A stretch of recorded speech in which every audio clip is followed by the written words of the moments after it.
I love the Paranormal Activity franchise. It's easily my favourite film series, and I'm always excited when a new film gets released. I'm so into it that I've actually made two of my own films based on it. My first attempt, The Cursed Entity, was a real amateur production about a guy who was played by me, who buys an old clock and realises it's haunted.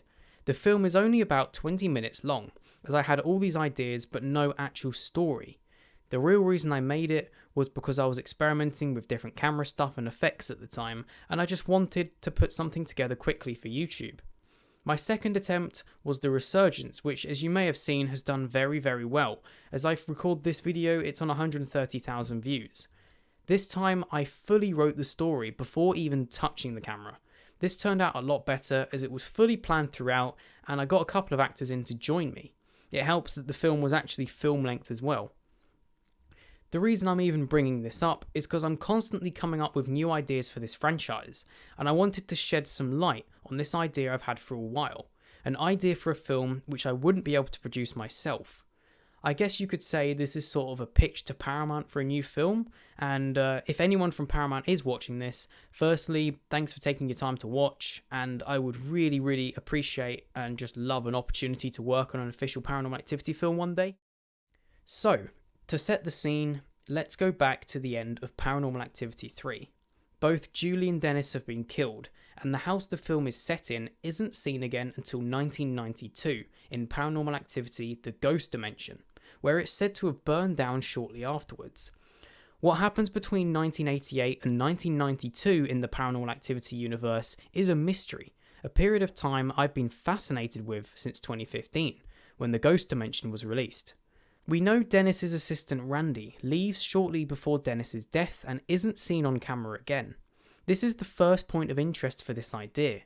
Randy knew something was going on before they died, and being so close to Dennis, surely must have heard something about his and Julie's disappearance shortly afterwards. My idea is for the film to start with the scene from Paranormal Activity 3, shortly after Randy plays Bloody Mary with Katie. The scene where he's visually shaken up and wants to leave. He warns Dennis to stop messing with Toby and leaves the house.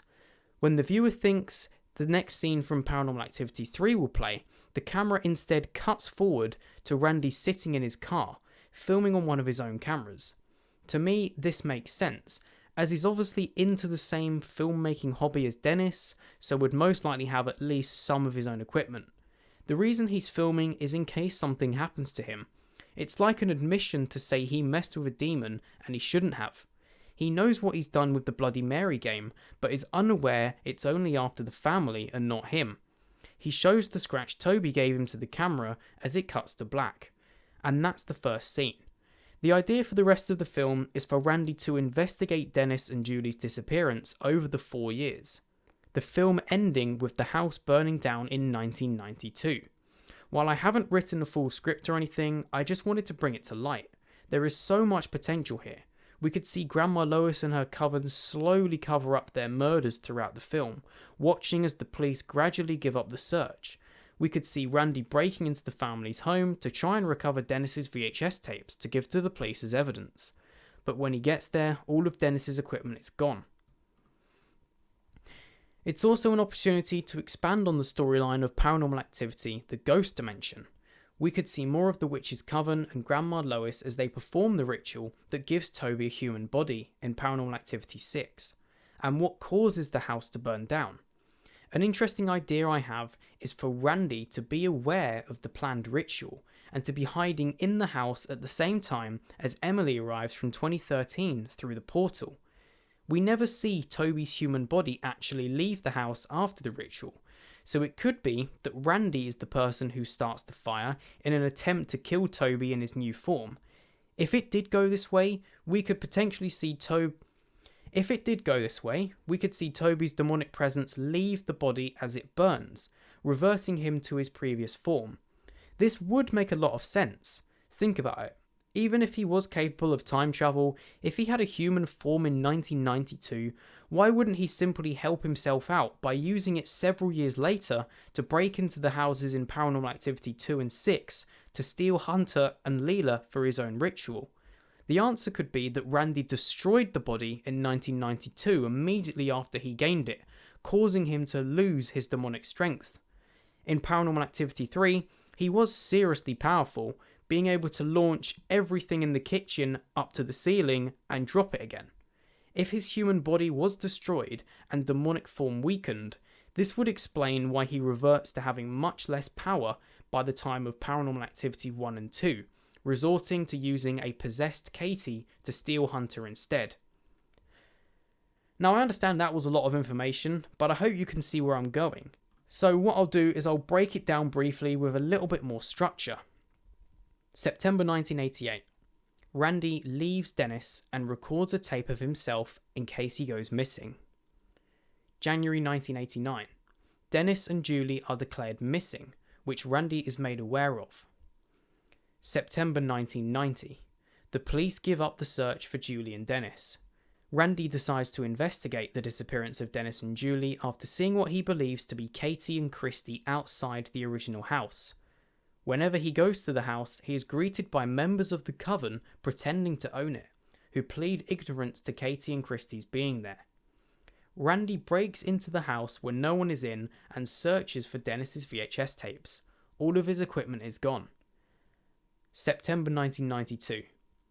Randy has been reading up on the coven for the last 2 years and has learned about the ritual that will be performed in the house. He knows he must prevent it. The house appears vacant, so he sneaks inside and stays hidden for a few hours, filming around the house until the coven arrives.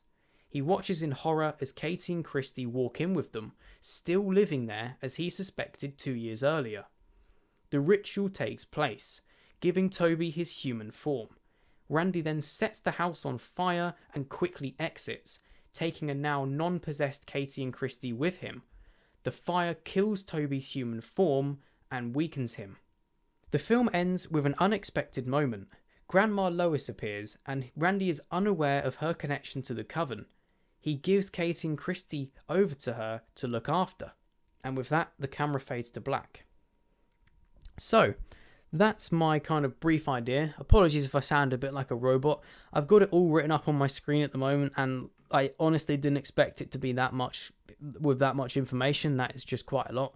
But if that is something that you would be interested in seeing, then let me know, because I'm happy to make a script for it, and I would love to see that being made as an actual Paranormal Activity film. The reason I can't do it is obviously because I can't access the Paranormal Activity 3 house, for obvious reasons. I can't get the actors necessary to play Randy, for example. Assuming we had the original actor, I'm obviously not in the position to do that. I live in England.